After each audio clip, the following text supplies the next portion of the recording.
বিয়ের প্রায় 2 মাস হয়ে গেছে। বাসরাতের পরে আমি আমার স্বামীকে দ্বিতীয়বারের জন্য আর দেখিনি, এবং আমাদের মাঝে কোনো রকম যোগাযোগও নেই।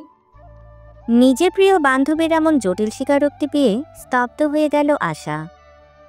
তোর শ্বশুর শাশুড়ি এই নিয়ে কিছু বলেনি? কি বলবে? শিমু প্রশ্নের বদলে প্রশ্ন করায় কিছুটা রুষ্ট হলো আশা। মেয়েটা চিরকালই এমন, কখনো কোনো কিছু পরিষ্কার করে বলে না। দেখ শিমু, তোদের মধ্যে কি কিছু হয়েছে? আমি এইসব কিছুই জানি না আশা। লোকটাকে আমি বিয়ের আগে একবার মাত্র দেখতে পেয়েছিলাম। তুই তো জানিস ঘরোয়াভাবে আমাদের বিয়েটা সম্পন্ন হয়। আমরা একে অপরকে ভালো করে চিনতামও না, সেখানে ঝামেলা কেমন করে হবে বলতো? তুই আঙ্কেল আন্টিকে এই ব্যাপারে কিছু বলিসনি? না, এখনো কিছু বলিনি। বিয়ের পরে ফিরনিতে আমার স্বামী না গেলেও আমার শাশুড়ি আমায় নিয়ে যায়। শাশুড়ি বাবাকে জানায় হঠাৎ কাজ পড়ে যাওয়ায় সাফওয়ান বিদেশে গেছে, কিছুদিন সময় লাগবে আসতে তার। তুই তবু কেন তাদের সত্যিটা বলছিস না শিমু? আমাদের আর্থিক অবস্থা তোর জানা আছে আশা। এখন আমি যদি বাড়ি ফিরে যাই বাবার কষ্ট হয়ে যাবে। ওর থেকে আমি বেশ আছি, দুবেলা ভালো খাবার, পোশাক সবই তো পাচ্ছি।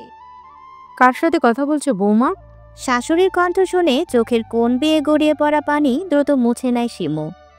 আশাকে রাখছে বলে কল কেটে দিয়ে পিছনে ঘুরে দাঁড়ায়। না মা, তেমন কারোর সাথে না। ও ভালো। তো শোনো, তোমাকে যেটা বলতে এসেছি সেটা শোনো। আয়ান আজকে দুবাই থেকে ফিরবে, তাই আমি চাচ্ছি আমি আর তুমি মিলে নিজ হাতে কিছু রান্না করব। যেহেতু ও তোমার ছোট দেবর, তুমি পারবে? জি আম্মা। লায়লা ছেলের বউয়ের কথায় প্রসন্ন হয়ে চলে গেলেন। আয়ানকে শিমু কখনো বাস্তবে দেখেনি। দু একবার তার ননদ অনিকা আয়ানকে দেখিয়েছে ছবিতে, আর ভিডিও কলে একবার কথা হয়েছে। শ্বশুরের ব্যবসার কাজে দুবাই থাকে আয়ান, তাই সে বিয়েটা হুট করে হয়ে যাওয়ায় সে সেখানে উপস্থিত ছিল না। ব্যাস, আয়ানের ব্যাপারে সে এতটুকুই জানে। শিমু তার কোমর পর্যন্ত চুল হাত খোপা করে মাথায় ওড়না পেঁচিয়ে রান্নাঘরের দিকে ছুটল। যাওয়ার পথে তার দাদির শাশুড়ি রাজিয়া বেগমের সাথে দেখা হলো। মহিলা যদিও শিমুকে খুব একটা পছন্দ করে না, তবু শ্রদ্ধার খাতিরে শিমু তাকে জিজ্ঞেস করল, দাদি আপনার কি কিছু লাগবে? রাজিয়া বেগম মুখ কালো করে বললেন, আমার কিছু দরকার নেই, তবে দেখো স্বামীকে পটাইতে না পেরে দেবরকে পটিও না। মহিলার কথা শুনে এক মুহূর্তেই অন্তর বিষিয়ে উঠল শিমুর। কতটা নীচ মানসিকতা তার, সেটা শিমু বুঝতে পারল। রাজিয়া বেগম বিয়ের পরের দিন থেকে কোনো অজানা কারণে তাকে সব সময় কটু কথা শোনায়। নিজের কষ্টকে নিজের বুকেই মাটি চাপা দিয়ে রান্নাঘরের দিকে ছুটল শিমু। শাশুড়ির হাতে হাতে কাজ করতে করতে প্রায় সন্ধ্যা লেগে গেল তার। তাই কাজ শেষে ফ্রেশ হতে সে নিজের জন্য বরাদ্দকৃত কক্ষে চলে গেল। প্রায় 30 মিনিট নিয়ে গোসল সেরে মাগরিবের নামাজ পড়ে কিছু বই পড়ছিল শিমু। অনিকার কথাই দ্রুত জায়নামাজ ভাঁজ করে অনিকার সাথে নিচে এলো শিমু। যদিও সে জানতো আজকে তার দেবর আসার কথা, কিন্তু দেবরের সাথে নিজের স্বামীকে দেখে ভীষণ অবাক হলো সে। অস্পষ্ট স্বরে বলল, সাফওয়ান। পরিস্থিতি অনেকটা জটিল হয়ে উঠল। চারিদিকে কুমুট পরিস্থিতি বিদ্যমান। সকল নিস্তব্ধতাকে ভেঙে দাদি দৌড়ে চলে গেল তার 2 আদরের নাতিদের কাছে। এমনিতে এই মহিলা যদিও ভালো করে হাঁটতে পারে না, কিন্তু তার আদরের নাতিদের দেখলে তার যেন 10 বছর বয়স কমে যায়। সাফু আমার, কই ছিলি? পরের মায়ের জন্য তুই কেন বাড়ি ছাড়বি? আবারও রাজিয়ার কথায় শিমুর মন তিক্ত হলো। সাফওয়ানের চলে যাওয়ার পিছনে সে তো দায়ী নয়, তবে প্রতিবার তাকে কেন দায় দেয় এই মহিলা? শিমুর শ্বশুর শান্ত দৃষ্টিতে 2 ছেলের দিকে কিছুক্ষণ তাকিয়ে থেকে বললেন, তোমরা ফ্রেশ হয়ে খেয়ে নাও, আমি কাল সকাল 10টায় তোমাদের সাথে কথা বলবো। শিমুর শ্বশুর আলতাফ শান্ত মস্তিষ্কের একজন ব্যক্তি, তাই তিনি এই জটিল পরিস্থিতি সামাল দেবার জন্য কিছুটা সময় নিলেন। আলতাফ তার কথা শেষ করে নিজের কক্ষে চলে গেলেন। লায়লা বেগম বুঝতে পারলেন তার স্বামী তার ছেলের প্রতি ভীষণ রাগান্বিত, কিন্তু সাফওয়ান ক্লান্ত থাকায় কিছুই বললেন না। তার ছেলে যতই অপরাধ করুক না কেন, শিমুর নিজেকে এখানে বড্ড বেমানান লাগছে। তার তথাকথিত স্বামী তার দিকে এই পর্যন্ত একবারের জন্য তাকায়নি। আয়ান শিমুর অস্বস্তি কিছুটা আন্দাজ করে। ভাবি, আপনি দূরে কেন দাঁড়িয়ে আছেন? ভাইয়ের পাশে এসে দাঁড়ান। যদিও আয়ান শিমুর অস্বস্তি কমানোর জন্য বলেছিল, কিন্তু শিমুর মাঝে অস্বস্তি কমার বদলে কয়েক গুণ বেড়ে গেল। রাজিয়া বেগম শিমুর দিকে মুখ বাঁকিয়ে বলল, ওই যে মেয়ে স্বামীর কদরই তো বোঝে না, ওই কি কইরা স্বামীরে দরদ করব?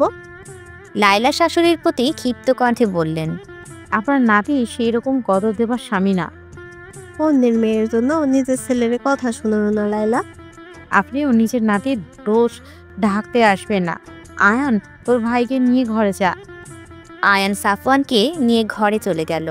শিমু দেখল তার পাথরের মতো স্বামীর তার পাশ কাটিয়ে চলে যাওয়া। কথা বলা তো দূর, একবার নিজের বিবাহিতা স্ত্রীর দিকে তাকালো না পর্যন্ত। শিমুর চোখের কোণ বেয়ে কয়েক ফোঁটা জল গড়িয়ে পড়ল। নিজের জন্য বরাদ্দকৃত কক্ষে চলে গেল। সে তার স্বামীর কক্ষে থাকে না, ইচ্ছে করেই থাকে না। যে মানুষটার প্রতি তার কোনো অধিকার নেই, তার ঘরের প্রতি অধিকার দিকে কী লাভ?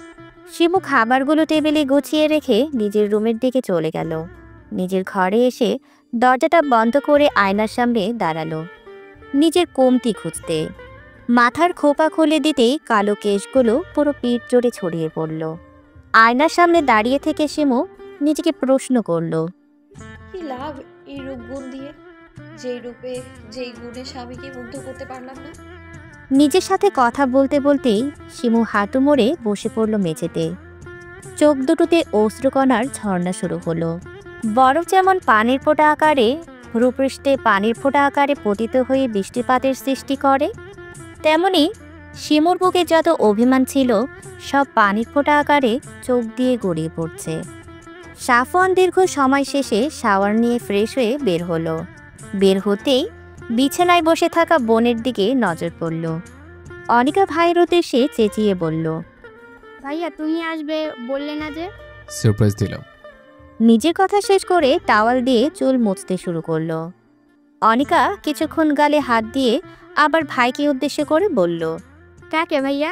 সাফওয়ান এবার বোনের মাথায় জোরে গাঁটটা মারল আর বলল, অনার্স পড়ুয়া ছাত্রী যে এত গাথি হয় সেটা তোকে না দেখলে বুঝতেই পারতাম না আমি। ভাবিও তো অনার্সেই পড়ে। সাফওয়ান ভুরুকুচকে জিজ্ঞেস করল। কোন ভাবি?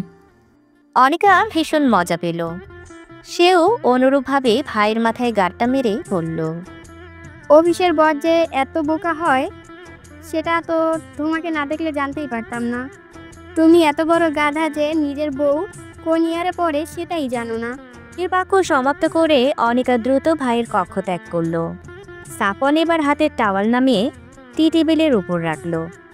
মনে মনে কিছু একটা ভেবে মুচকি হাসি দিল একবার। একটা দীর্ঘ রাত কেটে গিয়ে নতুন একটি সকাল হয়। সেই সকাল কারোর জন্য শোক আনন্দ বয়ে আনে, আবার কারোর জন্য আনে বিষাদার মর্মপীড়া। সকালে উঠে নির্দিষ্ট সময় সালাত আদায় করে নিজের কাজে লেগে পড়েছে শিমু। সঙ্গে বাড়ির কাজের বুয়া রহিমা খালা আর শাশুড়ি লায়লা বেগমও আছেন। লায়লা আর রহিমা গল্পে মশগুল হয়ে আছে। শিমু টুকটাক তাদের কথা শুনছে আর কাজ করছে।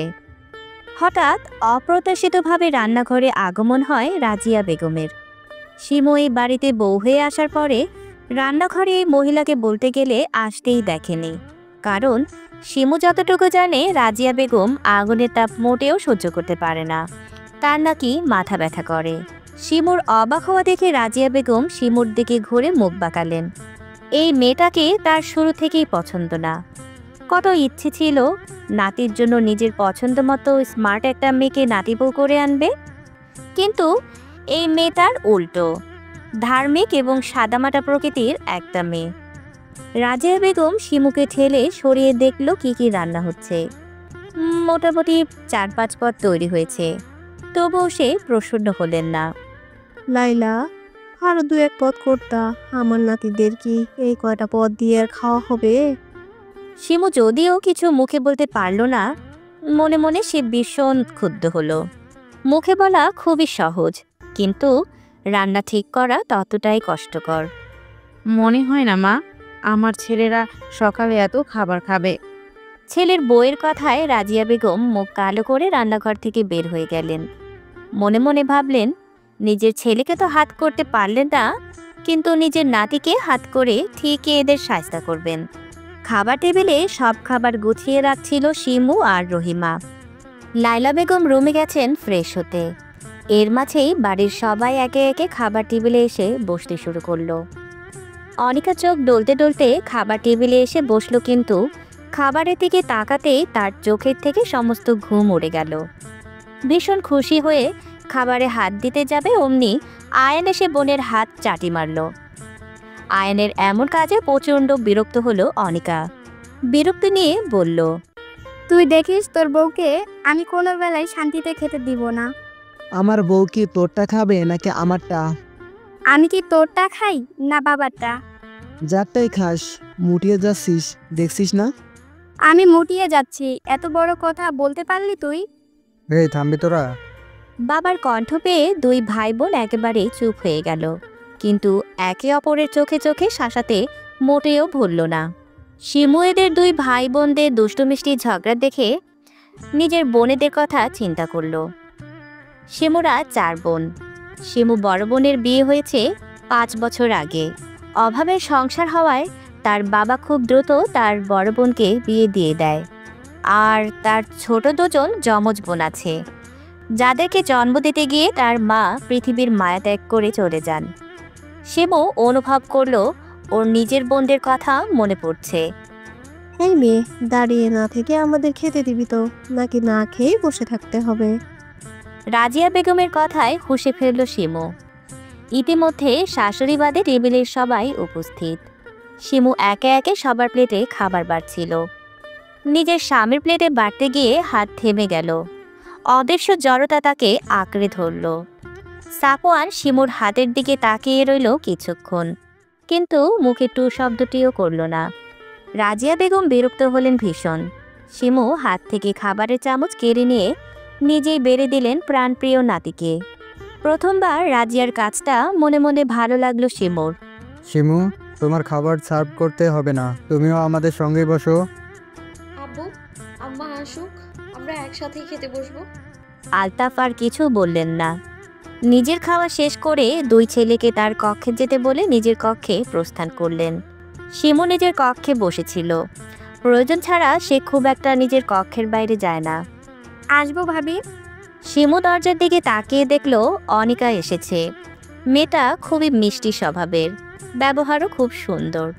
এই যে এই বাড়িতে আসার পর মেয়েটা তাকে যতবার ডাক দেয় ততবার তার মধ্যে ভালো লাগা কাজ করে। মেয়েটা তার 1 বছরের জুনিয়র, কিন্তু ভালোবাসা আর সম্মান এই মেয়েটার থেকেই সবচেয়ে বেশি পেয়েছে সে। আসো না, আমার ঘরে আসতে তোমার কোনো অনুমতি নিতে হবে না। তবুও ভাবি, অনুমতি ব্যতীত কারো রুমে আসা ঠিক না। ওকে ওকে, তোমার যেটা ভালো লাগে তুমি সেটাই করবে। অনিকা শিমুর পাশে গিয়ে বসলো। জানো ভাবি, এই বাড়িতে তুমি আসার আগে আমার কোনো গল্প করার মানুষ ছিল না, কিন্তু তুমি আসার পরে আমি আমার মনের কথাগুলো কোনো সংকোচ ছাড়াই বলতে পারি। তো গল্প বুড়ি, আজকে কি নিয়ে গল্প করবেন আপনি? সাফওয়ান ভাইকে নিয়ে শুনবে তুমি?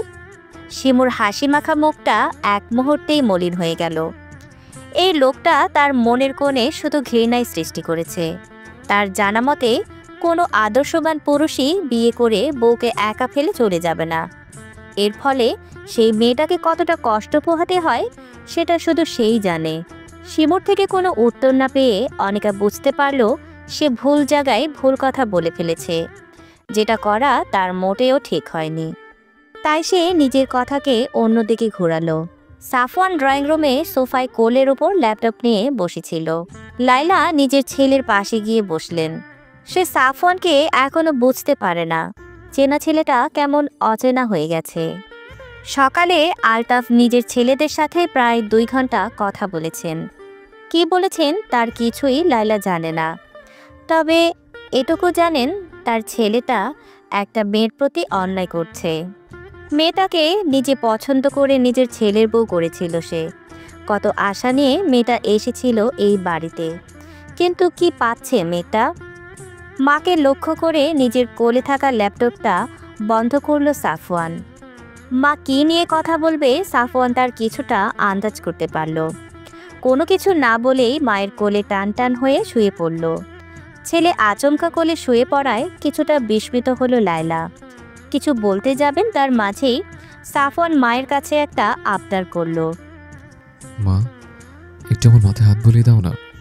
ছেলের আবদার লায়লা বেগম ফেলতে পারলেন না। কিছুক্ষণ পিনপতন নীরবতা চলল মা ছেলের মাঝে। নীরবতা ভেঙে সাফওয়ান বলতে শুরু করলো। মা, আমি দুঃখিত। নিজের ভালো মন্দ এখন আমি বুঝতে পারিনি। নিজের তাড়াহুড়ায় নিয়ে ভুল সিদ্ধান্তকে সবসময় সঠিক মনে করেছে। নিজের মায়ের কথা অপক্ষ স্ত্রীকে অবহেলা করেছে। মা, আমি বুঝতে পেরেছি আমার করা চরম অন্যায়। নিজের কথা শেষ করে সাফওয়ান একটা দীর্ঘশ্বাস নিল। মা, তুমি বলতে না আয়ানের বিবেক বুদ্ধি কম, কিন্তু জানো মা, আয়ান খুবই বুদ্ধিমান একটা ছেলে। ও না বোঝালে আমি আমার চরম বোকামিটা করিয়ে যেতাম। মা, আমি তোমাকে কথা দিচ্ছি, এর পরের থেকে আমি আর কোনো বোকামি করব না, প্রমিস। দেরি করে হলেও যে ছেলে সঠিকটা বুঝতে পেরেছে তার জন্য লায়লা বেগম প্রচণ্ড খুশি হলেন। আমারও কিছুটা ভুল আছে। আমারও উচিত হয়নি তোমাকে বিয়ের জন্য ফোর্স করা, কিন্তু আমিও নিরুপায়। নিজের ছেলের ভালোর জন্য আমি স্বার্থপর হয়েছিলাম। বাবা, অতীত সবারই থাকে, কারো ভালো, কারো আবার খারাপ। আমি চাই তোমার ওই পুরনো জরাজীর্ণ জীবনকে পিছনে ফেলে বর্তমান জীবনকে সুন্দর করে তোলো। ভাইয়া, এটা কিন্তু ঠিক না। তুমি বউয়ের কোলো দখল করবে, আবার মায়ের কোলো দখল করবে, আর আমি এগুলো তাকিয়ে তাকিয়ে দেখব? আমার নয় বউয়ের আদরের বয়স হয়নি, কিন্তু মায়ের আদরের তো বয়স আছে, তাই নয় কি? আয়ানের কথা শুনে সাফওয়ান মায়ের কোল থেকে উঠে আয়ানের কান ধরল। তোর এই ঠোঁটখারা স্বভাব যে কবে যাবে বলতো? বউ এনে দিলেই চলে যাব। কি বললি? না মানে আর করব না, সরি। দুই ছেলের কাণ্ড দেখে লায়লা উচ্চ স্বরে হেসে দিলেন। কে বলবে এরা বড় হয়ে গেছে? জীবন বড় ভয়ঙ্কর, নাটকের চেয়েও নাটকীয়, ভাবনার চেয়ে অভাবনীয়। সময়ের পরিক্রমায় কালো ছায়ায় মোড়া, কিছুটা আশা আর কিছুটা ভ্রম। জীবনের সঙ্গ কোনো ব্যক্তি নির্দিষ্টভাবে দিতে পারবে না, কারণ এটি অসমান্তরাল পথের বাঁকের মতো। তাই জীবনের সমীকরণকে সহজ ভাবা অন্যায়। রাতের আকাশ জুড়ে তারারা মিটিমিটি করে জ্বলছে, অপরূপ সৌন্দর্য ছড়াচ্ছে পুরো পৃথিবী জুড়ে। ছাদে দাঁড়িয়ে থাকা এক তরুণী নিজের ছোট জীবনের জটিল সব সমীকরণ মিলাতে ব্যস্ত, কিন্তু বেলা শেষে সে হতাশ। রাতের শীতল পরিবেশ অনুভব করার জন্য সাফওয়ান আর আয়ান ছাদে এসেছিল। হঠাৎ তাদের দুজনের চোখ পড়ল সাদা ওড়না মাথায় মোড়ানো একজন নারী অবয়বের দিকে। আয়ান কে হতে পারে বুঝতে পেরে নিঃশব্দে ছাদ থেকে প্রস্থান করে। ভাইয়ের উপস্থিত বুদ্ধি দেখে সাফওয়ান মনে মনে খুশি হয়। এবার পূর্ণ দৃষ্টি দেয় সামনে থাকা নারী অবয়বের দিকে। সে নারী নিজের ভাবনা নিয়ে এতই বেশি বিভোর যে ছাদে সে ব্যতীত যে অন্য কেউ উপস্থিত আছে সে সম্পর্কে তার কোনো ধারণাই নেই। সাফওয়ান তার অর্ধাঙ্গিনীর দিকে কিছুক্ষণ তাকিয়ে রইল, অতঃপর মনের সব সংকোচ ভুলে প্রশ্ন করল। এত রাতে ছাদে একা কি করছেন? শিমু প্রথমে পুরুষালী কণ্ঠ পেয়ে কিছুটা ভরকে গেল। মাথা ঘুরিয়ে পেছনে ঘুরতেই তার নিঃশ্বাস ক্রমশ বেড়ে গেল। হাত পা জড়বস্তুর ন্যায় স্থির হয়ে গেল। নিজেকে স্বাভাবিক করতে শিমু কয়েকবার চোখের পলক ফেলল। কিছুটা স্বাভাবিক হতেই সাফওয়ানকে নিজের দিকে এগিয়ে আসতে দেখে শিমুর মনে হলো তার বুকের মধ্যে কে যেন ঢাকঢোল বাজাচ্ছে। সাফওয়ান শিমুর অস্বস্তি কিছুটা বুঝতে পারল, তবুও সে নির্বিকার হয়ে নিজের অর্ধাঙ্গিনীর সামনে এসে দাঁড়ালো। শিমুর নিজেকে কেমন শূন্য শূন্য মনে হচ্ছে। মনে হচ্ছে সে এখনই ঢলে পড়বে। সে তো এতটা দুর্বল নয়, আর তার অস্বাভাবিক হওয়ার কারণই বা কি? কিন্তু নিজেকে প্রশ্ন করে শিমু কোনো উত্তর পেল না। তবুও প্রাণপণ দিয়ে চেষ্টা করলো নিজেকে স্বাভাবিক রাখার। সাফওয়ান মুখ আরও কিছুটা সামনে নিয়ে আসলো। শিমুর ছোট ছোট চুলগুলো বারবার মুখে এসে পড়ছে। সাফওয়ান সন্তর্পণে শিমুর চুলগুলো কানের পিঠে গুছে দিল। সাফওয়ানের মুখ জোরে একরাশ মুগ্ধতা ছড়িয়ে পড়েছে। এই মেইয়া, তুই এত রাতে ছাদে কেন আইসস? দাদির কর্কশ কণ্ঠ পেয়ে সাফওয়ান শিমুর থেকে দূরে সরে দাঁড়ালো। তার চোখে মুখে কিছুটা বিরক্তি ফুটে উঠেছে দাদিকে দেখে। কিন্তু শিমু ছাড়া পেয়ে এক দৌড়ে নিচে চলে গেল। রাজিয়া বেগম বিরক্ত হলেন। ভাগ্যের সে সময় মতো এসেছে, না হলে কি হতো কে জানে। সাফু দেখলা কেমন মাইয়া? সাফওয়ান কিছু না বলে দাদিকে পাশ কাটিয়ে চলে গেল। তার দাদির প্রতি রাগ রাগ লাগছে। শিমু নিজের কক্ষে এসে সঙ্গে সঙ্গে দরজা আটকে দিল। তার কেমন সব অজানা অনুভূতি হচ্ছে, কিন্তু তার তো রেগে যাওয়া উচিত ছিল। নিজের করা কাজেই হতভম্ব হয়ে গেছে সে। কতদিন সে চিন্তা করেছে লোকটাকে সামনে পেলে নিজের সকল কষ্ট ঝেড়ে দেবে, কতগুলো কড়া করে কথা শোনাবে। কই, সে তো পারল না। নিজের প্রতি ভীষণ রাগ লাগছে এবার শিমুর। আসবো শিমু? শিমু বিছানা গোছাচ্ছিল। হঠাৎ শাশুড়ির শব্দ পেয়ে সে শাশুড়ির দিকে ঘুরল। এত সকালবেলা শাশুড়িকে নিজের কামরায় দেখে কিছুটা অবাক হলো। জি আম্মা আসুন। লায়লা বেগম এসে খাটের পাশে রাখা আরাম কেদারায় বসলেন। শিমু, তুমি তো অনেক দিন হলো বাড়ি থেকে এসেছো, প্রায় 1.5 মাস হলো। আমি চাচ্ছিলাম তুমি কিছুদিনের জন্য তোমার বাবার বাড়ি থেকে ঘুরে এসো। শিমু কখনো এমন কথা যদিও শাশুড়ির থেকে আশা করেনি, কিন্তু তার চিত্ত আনন্দিত হলো। কতদিন পর নিজ বাড়িতে যেতে পারবে ভেবে ভিতরে ভিতরে খুশির ঢেউ শুরু হলো। কিন্তু শিমু সেটা প্রকাশ করল না। আচ্ছা, তুমি বিকেলে তৈরি থেকো, সাফওয়ান তোমাকে নিয়ে যাবে। সাফওয়ানের সাথে যাবে ভাবতেই শিমুর সর্বশরীর শিউরে উঠল, কিন্তু শাশুড়িকে সে কিছুই বলল না। সম্মতিসূচক অর্থে নিজের মাথা ঝাঁকালো। লায়লা বেগম নিজের কাঙ্ক্ষিত উত্তর পেয়ে খুশি হলেন। শাশুড়ি চলে যেতে শিমু নিজের সাথে হিসেব নিকেশ করতে বসল। অনেক ভেবে চিনতে পেল সাফওয়ান তো তার সাথে যাবে ঠিকই, কিন্তু সে আবার পুনরায় চলেও আসবে তাকে রেখে। কারণ এত বড়লোকের ছেলে তার মতো গরিবের বাড়িতে গিয়ে থাকতে পারবে না। শহরের সমান পিচ ঠেলা রাস্তা পেরিয়ে গাড়িটা গ্রামের মাটির রাস্তায় ধরেছে। সাফওয়ান ড্রাইভিং সিটে বসে ড্রাইভ করছে, আর শিমু গাড়ির জানালা দিয়ে গ্রামের দৃশ্য অবলোকন করছে। দুজনের মাঝে মধ্যে প্রগাঢ় নিস্তব্ধতা। মাঝে মধ্যে সাফওয়ান লুকিং গ্লাসে 2-1 পেছনে তাকাচ্ছে আর ড্রাইভিং করায় মনোযোগ দিচ্ছে, কিন্তু দুজনের কেউ নীরবতা ভেঙে কোনো কথা বলছে না। এরকম পিনপত নীরবতা আরও কিছুক্ষণ চলল। অবশেষে শিমুকে জিজ্ঞেস করল, আপনার গ্রামটা কিন্তু অনেক সুন্দর। শিমু শুধু মুখ দিয়ে হুম উচ্চারণ করল। আচ্ছা, আপনি কি কথা বলতে পারেন না? শিমু এবার সাফওয়ানের দিকে ভ্রু কুঁচকে তাকালো। সাফওয়ান মেকি হাসি দিয়ে বলল, আসলে আপনি তখন থেকে চুপচাপ বসে আছেন, তাই বললাম। শিমু এখনো কোনো উত্তর দিল না। একরাশ বিরক্ত নিয়ে অন্যদিকে মুখ ফিরিয়ে রইল। সাফওয়ান একটু হতাশ হলো। বুঝতে পারল এই মেয়ে এত সহজে গলবে না। দুজনের মধ্যে আবারও নিস্তব্ধতা নেমে এলো।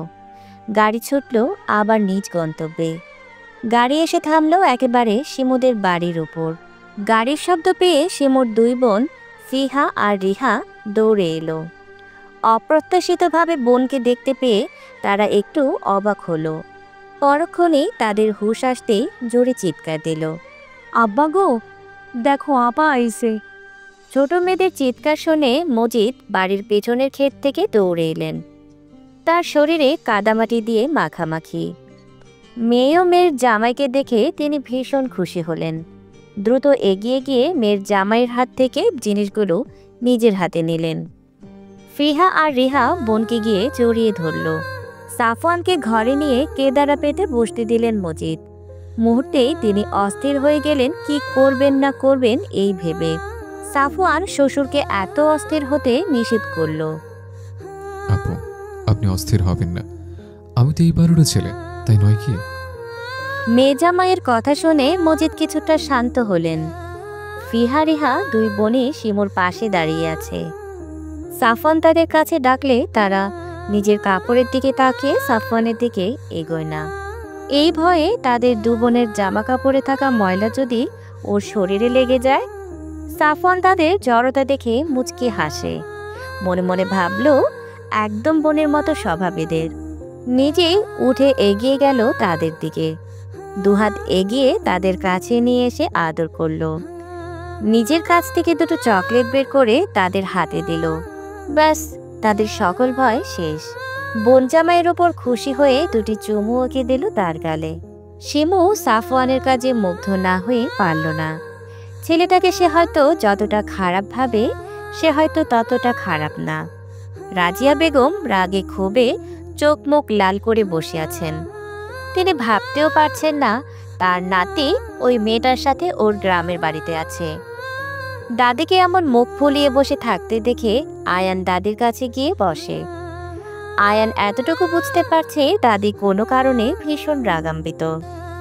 আয়ান দাদির পানের বাটা বের করে দাদিকে একটু করে পান বানিয়ে দাদির হাতে দিল আর বলল, ওহো সুন্দরী আমার, নাও পানটা খেয়ে নাও। তোর পান তুই খা, আমি খাবো না। দাদি বুঝো না কিন্তু। দাদি আয়ানের হাত থেকে পান কেড়ে নিয়ে চিবোতে শুরু করলেন। পান খাবার স্বভাব তার ততটা নেই, কিন্তু রাগ উঠলে সে পান খায়, রাগ কমানোর জন্য।